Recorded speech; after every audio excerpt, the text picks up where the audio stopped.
여러분 창세기 4장은요, 죄가 에덴 동산을 넘어서 그리고 아담과 하와를 넘어서 가정과 사회로 이렇게 확산되고 있는 것을 그런 모습을 보여줍니다. 오늘 말씀 보니까 먼저 가인이 탄생할 때 하와가 굉장히 기뻐하고 있는 모습을 보게 됩니다. 여러분 하와의 입장에서 생각해 보면 아마 굉장히 기뻤을 거예요. 하나님께서 에덴 동산에서 약속을 주셨잖아요. 여자의 후손이 뱀의 머리를 상하게 할 것이다. 하와가 여자니까 이제 자기의 후손이 태어난 거잖아요. 이 가인이 태어나면서 하나님께서 이 뱀의 머리를 깨뜨리실 것이다 라고 하는 그 예언을 떠올렸을 겁니다. 하나님의 말씀을 떠올렸을 겁니다. 여러분 아벨은 또 등장하는데요. 2절에 보면 성경에 이제 아벨이 등장합니다. 오늘 중심 두 인물이죠. 가인과 아벨. 여러분 이 아벨은 성경에 보니까요. 마태복음에는 의인이라고 말했고 누가복음에는 선지자라고 말하고 있고 히브리서 11장에는 믿음으로 더 나은 제사를 드렸다 이렇게 말하고 있는 인물인 아벨이 등장합니다. 여러분 가인과 아벨 이 두 사람에게 있어서 별 차이가 없어 보였지만 이 두 사람이 하나님께 예배하는 모습, 예배하는 장면에서 이 두 사람이 극명하게 다른 모습을 보여주게 됩니다. 그리고 이 다른 극명한 두 사람의 모습이 바로 인간이 가지고 있는 죄의 모습이 죄가 얼마나 엄청나고 두려운 것인지를 우리에게 보여주는 그러한 모습이 되는 것입니다. 여러분 두 사람이 우리가 잘 알다시피 둘 다 예배를 드릴 때 여러분 가인은 무엇으로 예배를 드렸습니까? 가인은 하나님께 제사를 지낼 때 가지고 온 것이 그의 농산물로 하나님께 제사를 드렸습니다. 아벨은 무엇으로 하나님께 제사를 지냈습니까? 양의 첫 새끼와 그 기름으로 드렸습니다. 우리가 잘 알다시피 여러분 하나님이 아벨의 제사는 받으시고 가인의 제사는 받지 않으셨습니다. 우리가 이 본문을 보면서 우리가 주의해야 되고 우리가 마음에 깊이 생각해야 되는 것은 우리가 이 자리에 다 함께 앉아서 예배를 드리고 있지만 하나님이 받으시는 예배가 있고 하나님이 받지 아니하시는 예배가 있다고 하는 사실을 우리가 분명하게 알아야 되겠습니다. 창세기 4장 안에서 이렇게 함께 제사를 지내는데도 하나님이 받으시는 제사가 있고 받지 않으시는 제사가 있었으니까요. 그럼 여러분 왜 하나님께서 아벨의 제사 예배는 받으시고 가인의 제사는 받지 아니하셨을까요? 여기에 대해서 많은 해석들이 있습니다. 어떤 목사님들은 이렇게 이야기하세요.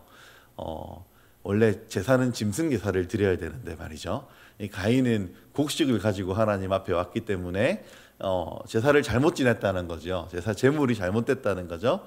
이렇게 설명하시는 목사님들이 계시기는 하지만 이런 해석은 별로 성경적인 것 같지는 않습니다. 왜냐하면 우리가 구약 성경의 레위기서를 읽어보면 하나님 앞에 소제를 드릴 때 무엇으로 드립니까? 곡식들로 하나님 앞에 제사를 드리거든요. 그러니까 하나님께 얼마든지 곡식으로도 제사를 지낼 수가 있어요. 그러니까 제물에 있어서 짐승을 바치지 않았다 그래서 하나님께 잘못된 제물을 드렸기 때문에 제사가 잘못되었다 이렇게 말하는 건 좀 무리가 있는 해석인 것 같습니다. 핵심적으로 우리가 다시 이 본문을 생각해 볼 때 왜 하나님이 안 받으셨을까요? 가인의 제사를 우리가 본문을 좀 읽어보면 알 수 있는데 여러분 하나님께서 지금 이 제사를 설명할 때 중심점을 어디에 두시냐면 제물에 두시지 않으세요. 중심을 어디에 두고 말씀하고 계십니까? 가인과 그 제물은 받지 않으시고 아벨과 그 제물은 받으셨다라고 말합니다. 둘 다 짐승의 이런 이야기 하지 않고 둘 다 제물이었는데 가인과 그 제물은 안 받으셨고 아벨과 그 제물은 받으셨다는 거예요. 그럼 하나님이 받으시는 예배의 가장 큰 특징은 가인이었느냐 아벨이었느냐의 차이로 하나님이 받으시고 받지 않으셨다 하는 것입니다. 강조점이 사람에게 있다는 것이죠. 우리가 히브리서 11장을 읽어보면 아벨이 더 나은 제사를 드렸다 이렇게 말합니다. 믿음으로 더 나은 제사를 드렸다 이렇게 말하죠. 여러분 아벨이 믿음으로 하나님께 더 나은 제사를 드렸다는 말은 역으로 말하면 가인은 믿음으로 드렸다는 이야기일까요?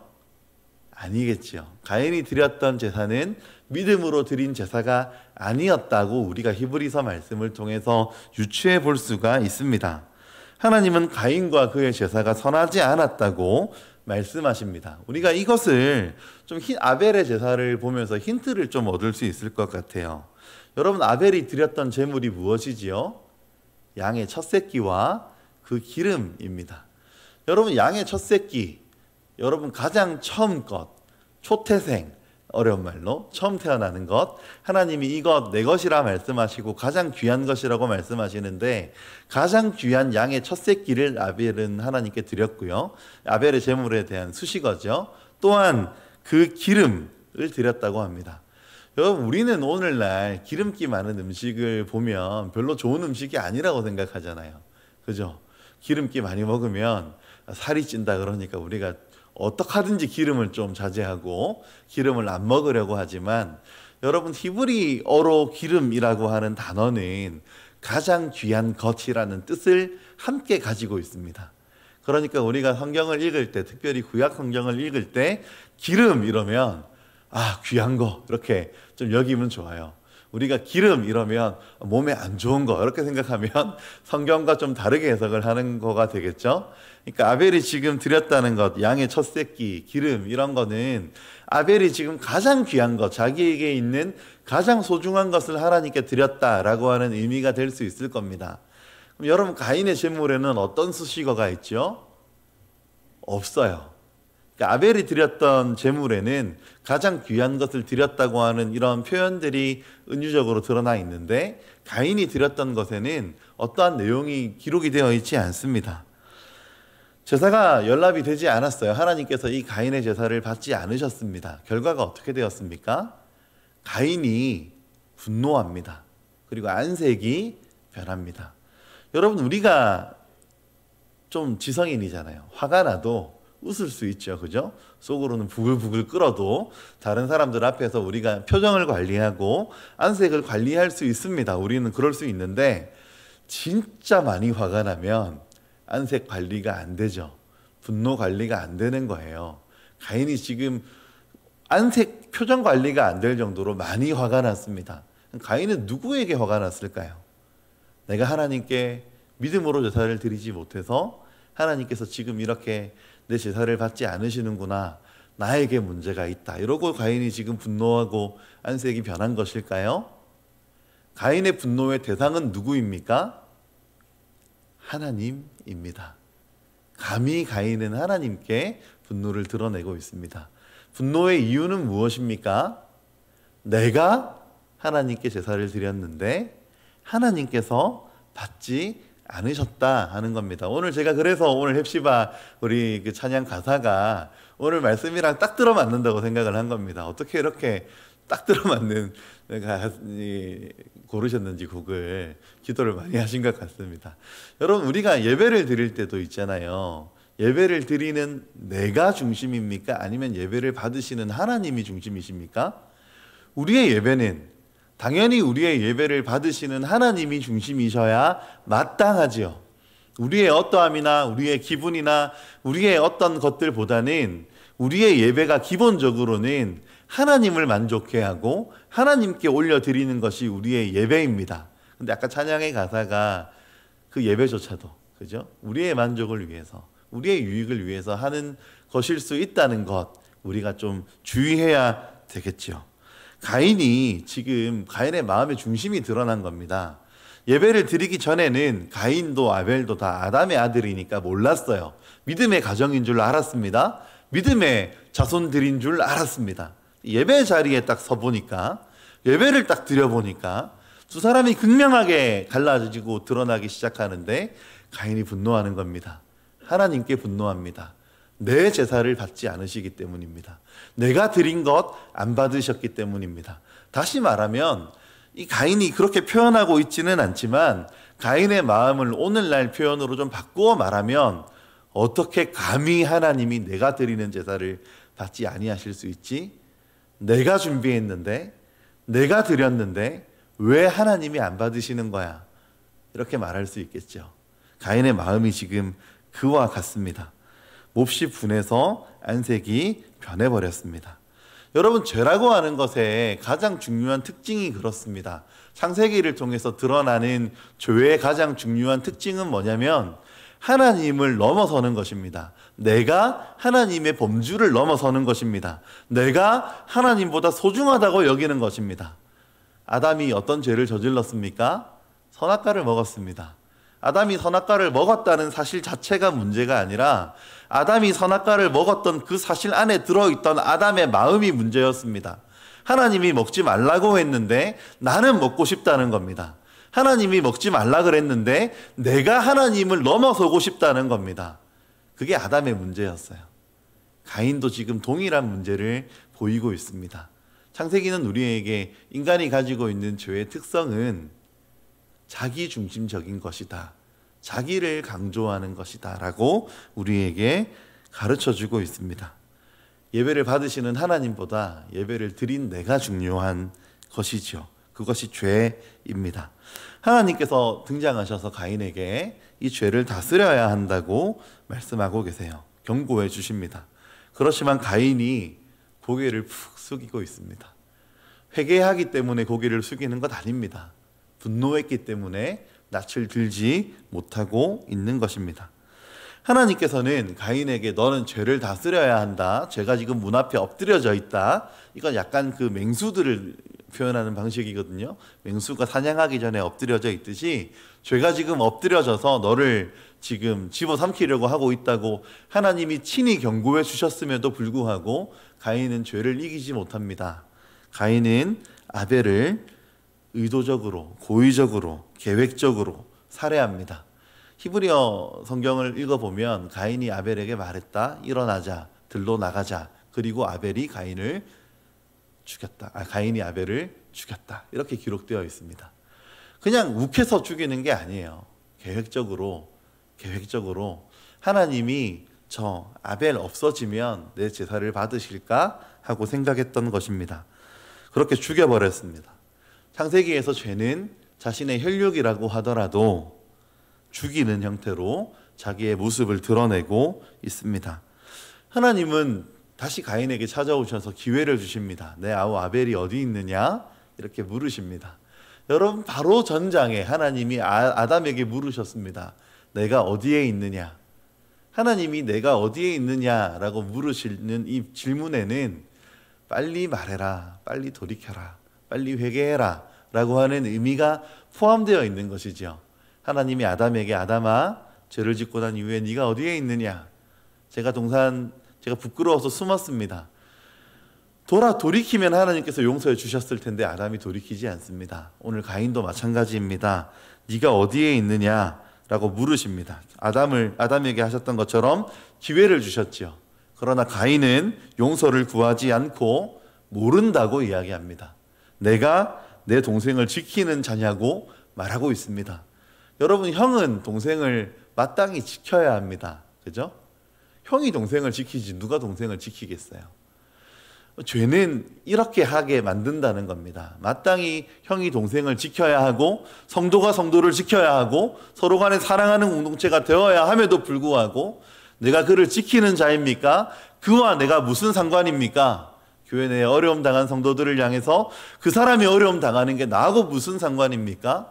나하고 무슨 연관이 있습니까? 라고 말하게 만드는 것, 내가 더 중요하다고 이야기하게 만드는 것, 이것이 성경이 말하는 죄의 위험성이고 오늘 그 죄의 위험성이 오늘 본문에 여실히 드러나고 있습니다.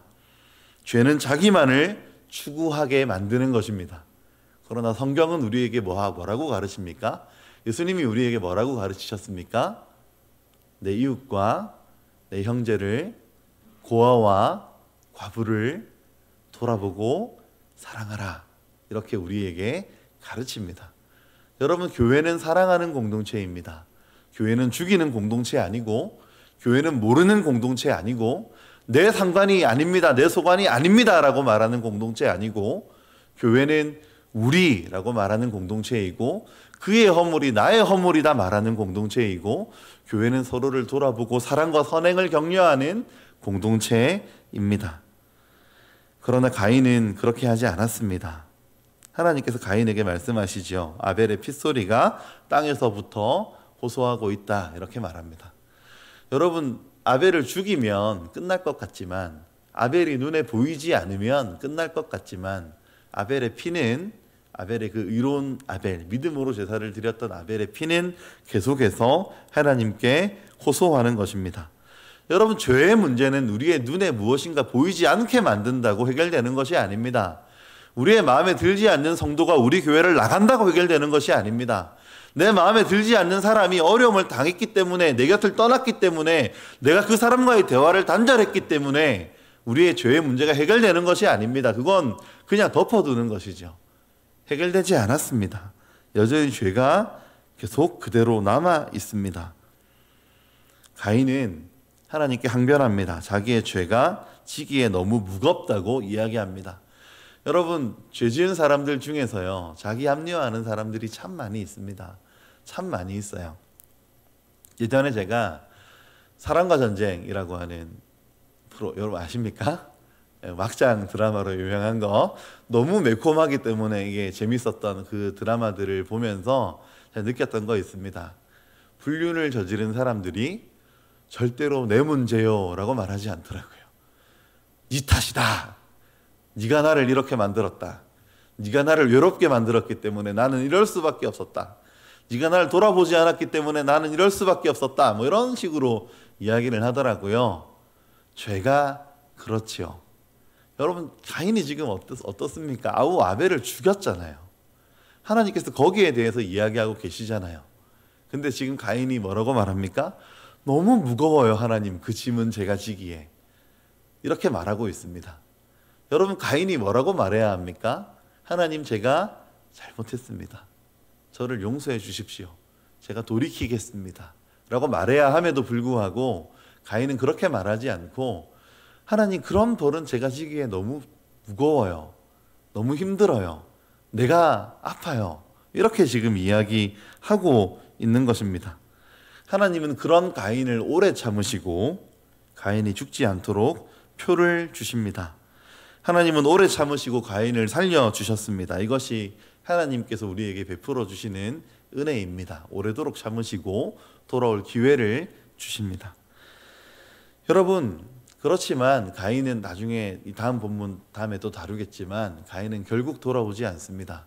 가인은 결국 돌아오지 않았고 가인은 그냥 성을 쌓다가 죽는 인생을 살아가게 됩니다. 하나님의 은혜와 가인의 자기 중심성이 대비되는 그러한 본문을 우리가 보게 됩니다. 여러분, 세월이 흐릅니다. 아벨의 피는 계속해서 호소하고 하나님께서는 아벨보다 더 나은 예수 그리스도를 이 땅에 보내어 주셔서 예수 그리스도의 피로 우리를 마침내 용서하십니다. 오늘 본문의 아벨의 피는 호소합니다. 하나님, 저 가인을 벌하여 주세요. 하나님, 저 가인이 죄를 범해서 나를 죽였습니다. 라고 아벨의 핏소리는 그렇게 땅에서 호소하겠지만 예수 그리스도께서는 피를 흘려주심으로 예수의 피는 우리에게 하나님, 저들을 용서하여 주십시오. 저들이 자기가 저지르는 죄가 무엇인지를 알지 못합니다. 하나님, 저들을 용서해 주십시오. 내가 저들을 위하여 죽겠습니다. 내가 저들을 위하여 죽었습니다. 하나님, 저들을 사랑하여 주시고 용서해 주십시오. 라고 예수 그리스도의 피는 하나님께 호소합니다. 두 피가 대조적으로 우리에게 드러나 보입니다. 아벨은 의로운 자였습니다. 아벨의 피가 말하는 것은 공의였지만 하나님은 십자가에서 공의와 사랑을 동시에 우리를 위하여 이루어 주셨습니다. 사랑하는 성도 여러분, 그래서 십자가에서 우리의 죄가 해결되면 우리는 더 이상 나만을 위하여 살아가는 자가 아니게 됩니다. 예수님은 우리에게 말씀하십니다. 누구든지 나를 따라오려거든 자기를 부인하고 날마다 제 십자가를 지고 나를 쫓을 것이니라. 이 시간 우리가 예수님의 제자로서 이 자리에 함께 모여서 예배를 드립니다. 우리는 가인 같은 존재들이 아니고 우리는 예수 그리스도의 핏값으로 사랑을 받아 하나님의 자녀가 되고 하나님의 제자가 된 자들로서 이 시간 함께 예배를 드립니다. 우리가 어떤 자가 되어야 하겠습니까? 성경이 창세기에서 말하고 있는 이 자기 중심성을 버리고 나 중심성, 나 위주의 신앙생활을 버리고 예수께서 우리에게 말씀하셨듯이 자기를 부인하고 날마다 제 십자가를 지고 주님을 쫓아야 하겠습니다. 여러분, 날마다 자기 십자가를 진다고 하는 것은 그 당시에 사형 틀을 들고 우리가 다닌다고 하는 것과 다르지 않아요. 오늘날 사람들을 사형할 때 어떤 나라들은 전기의자 이런 데 묶어서 사람을 죽이기도 한다고 하는데 그런 거 들고 다니라는 이야기입니다. 뭘 죽이는 것입니까? 그 사형 틀에서 죽여야 되는 것은 나 자신인 것입니다. 내가 더 대접받고 싶은 마음, 내가 더 드러나야 된다고 하는 마음, 다른 사람과 비교하여 내가 더 나아야 된다고 하는 생각들, 이런 것들을 십자가에서 죽여야 한다는 것입니다. 그걸 죽이고 우리는 무엇을 해야 합니까? 주님을 사랑해야 하고 하나님을 사랑할 뿐만 아니라 여기에 있는 우리 모든 지체들을 사랑해야 할 것입니다. 하나님을 사랑하고 이웃을 사랑하는 것, 모든 계명과 율법에 으뜸되는 것이라고 예수님이 우리에게 가르쳐 주셨습니다.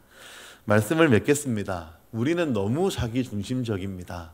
우리는 너무나도 자기중심적이라서 다른 사람과 내가 비교당하면 참지 못하고 다른 사람과 무엇이 조그만 것 하나라도 더 나아야 되는 그런 생각을 우리가 가지고 살아갑니다. 내 옆에 누구 집사가 누구 권사가 화장실 하나짜리 살면 나는 화장실 2개짜리 살아야 됩니다. 그죠? 예, 제 딸이 옛날에 저 부산에 있는 교회 다닐 때 친구들이 그런 이야기 했다 그래요. 야, 니네 집은 몇 평이야? 니네는 어디 아파트 살아? 여러분, 그거 초등학교 1학년 때 일입니다. 제 딸이 교회 안에 살았으니까 역으로 물었대요. 니네 집은 주차장이 몇 개야? 교회 안에 사니까. 니네 집은 화장실이 몇 개야? 교회 안에 사택에 살았거든요. 그러니까 화장실이 얼마나 많겠어요? 주차 대수가 얼마나 많겠어요? 그죠? 그러니까 애들이 뭐 니네 집 화장실 몇 개인데 뭐 그러니까 우리 집 화장실이 10개도 넘게 있어 뭐 이렇게 이야기를 했다는 거예요. 친구들 기를 죽였다 이러는데 인간의 죄성이죠. 그죠? 인간의 죄성입니다. 뭐라도 내가 더 나아야 되겠다는 생각을 가지고 우리가 여전히 이 자리에 앉아서 신앙생활 할 수 있습니다. 여러분, 그게 신앙생활이 아니겠지요. 여러분, 하나님의 은혜를 받은 자로서 은혜롭게 타인을 대해 주십시오. 예수 그리스도께서 나를 위하여 그 위대한 용서의 피를 흘려주신 것처럼 우리가 피를 흘리더라도 내가 손해를 보더라도 내 이웃을 사랑해 주십시오. 아니 하더라도가 아니라 여러분 이웃을 위해서 손해를 좀 보십시오. 그것이 하나님께서 우리에게 가르쳐 주신 사랑입니다. 이 시간 함께 기도할 때 우리 함께 기도합시다. 하나님, 나 중심적으로 살지 않고 주님을 따라 살 수 있게 주님 도와주십시오. 예수 그리스도를 따라 살아갈 수 있도록 그분의 가르침대로 살아갈 수 있도록 주님이 힘을 주셔서 이번 한 주간 동안 주님의 참된 제자가 될 수 있도록 나를 붙잡아 주시옵소서. 시간 함께 기도하겠습니다. 사랑과 은혜가 많으신